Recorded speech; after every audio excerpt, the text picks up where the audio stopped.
И снова здравствуйте, мои уважаемые зрители. На дворе у нас продолжается 17 марта, и второй мой материал традиционно посвящен событиям на фронте, сводке, что происходит на фронтах в Украине, и так традиционно с южного направления.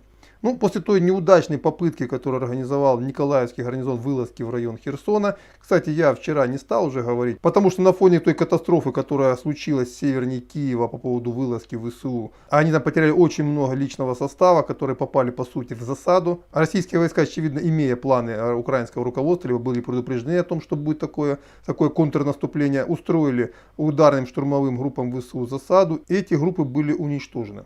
Так вот, Николаевская вылазка на фоне этого была сущей мелочью. Была попытка ночная прорваться в район Херсона, но она закончилась неудачно. Так вот, после этой вылазки стороны особо сегодня никаких активных действий не предпринимают, то есть зачищают свои тылы, укрепляют позиции. В целом здесь идет пока позиционная борьба.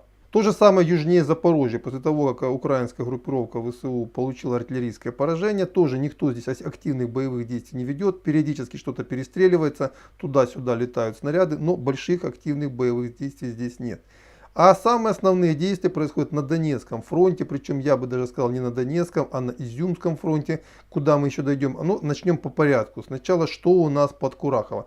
Судя по тому, как активно действуют войска ДНР в районе Марьинки и как остановились на рубеже реки Сухие Ялы российские войска, вероятнее всего здесь все-таки ВСУ сумела создать довольно серьезную оборону. И российское командование решило просто обойти эту позицию и ударить ей во фланг и в тыл, что сегодня и делает народная милиция Донецкой Народной Республики. В Марьинке южнее идут бои, и в целом, если здесь оборона ВСУ не выдержит, то украинским войскам придется быстро сниматься с линии Сухих Ял и отходить в район Курахова, либо даже за Курахово. При этом вчера вечером пришли сообщения о том, что украинские последние подразделения, либо там отряды местной теробороны, или кто там они оставались, покинули город Угледар. Пока сообщение о том, что город полностью зачищен и находится под контролем российской армии, нет. Тем не менее, сообщение от местных жителей о том, что в Угледаре украинских войск нет, мне лично пришло. Пока я его проверяю, ставим его как неподтвержденное, думаю, к вечеру я все проясню. В районе Горловки также медленно, но уверенно продвигается наступление, прогрызается оборона. Пришло сообщение о том, что войска народной милиции ДНР взяли село Верхнеторецкое и движутся дальше по южным пригородам Нью-Йорка. Того самого Нью-Йорка, который еще недавно, несколько лет назад, был ПГТ Новгородское.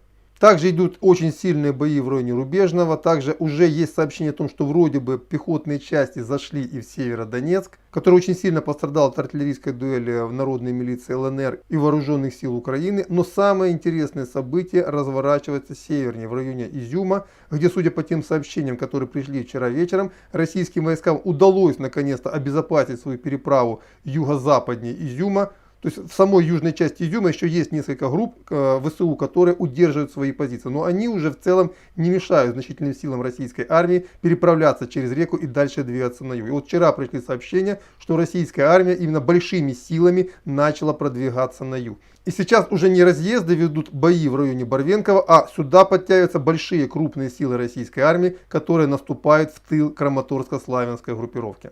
И здесь я хочу ответить на один вопрос, который мне часто задают мои уважаемые зрители того или иного села. Юрий, вот на вашей карте, например, вот это село якобы под Россией, либо под ЛНР, ДНР, а оно на самом деле там еще есть какие-то блокпосты теробороны. Понимаете, здесь нельзя нарисовать точную, четкую карту, которая бы однозначно определяла принадлежность того или иного населенного пункта той или иной стороне. Зачастую это слоеный пирог. А еще чаще, например, на примере, почему я, давно перестал описывать события в Сумской области, значительной части Черниговской области, там вообще ситуация такая, знаете, внутри сидит тероборона, там частей ВСУ нигде нет. Например, Конотоп, там Сумы, да. Но вокруг стоят блокпосты российских войск, вернее укрепленные районы российских войск, а все остальное это серая зона, которая, если так разобраться, не подконтрольна никому. И где зачастую даже местная самооборона, она не является теробороной официальной. Они говорят, мы здесь охраняем порядок в своем селе. Собираются мужики, да, и охраняют порядок в своем селе. Вот кому принадлежит это село? Мое мнение, никому. Но в оперативном подчинении, то есть российская армия может действовать здесь совершенно свободно. То есть российская колонна идет, и ее в принципе никто особо не трогает.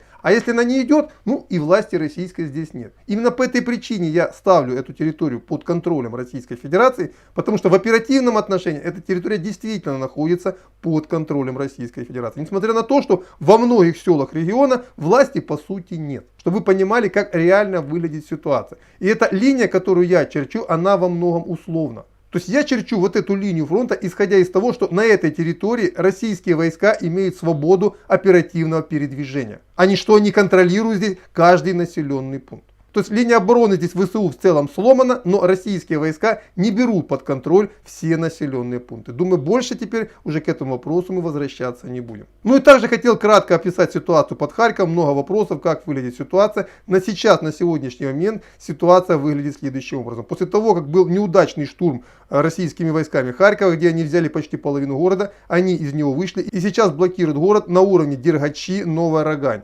Причем в Новой Рогане идут постоянно какие-то перестрелки, в Дергачах идут постоянные попытки взять под полный контроль этот город. Насколько мне известно, пока неудачные. Ну а в районе Малой Рогани это еще попытка отрезать Чугуевский гарнизон от Харьковского. Ну и также сегодня утром пришло какое-то странное сообщение о том, что якобы, ну это чисто не сообщение, это фотография на фоне Чугуевского отдела полиции. Человек в белой повязке, отличительная черта российских вооруженных сил, якобы стоит и, ну, не знаю, у меня пока новостей с Чугуева нет, люди на связь не вышли. Как-то очень странно это все выглядит с учетом того, что не думаю, что ВСУ сдадут Чугуев, который довольно серьезно укреплен без боев. Поэтому я ставлю этот факт пока под сомнение. Но если это подтвердится, это значит, что действительно ВСУ сбежали из Чугуева без боя. С учетом прорыва изюмских позиций ВСУ, уже в ближайшее время южнее и юго-восточнее Харькова могут начаться довольно крупные сражения. И не случайно именно сегодня был нанесен удар крылатыми ракетами по местам сосредоточения ВСУ и теробороны в городе Мерефа. Было поражено 2 объекта, и по данным местных властей, там есть погибшие и раненые среди украинских военных.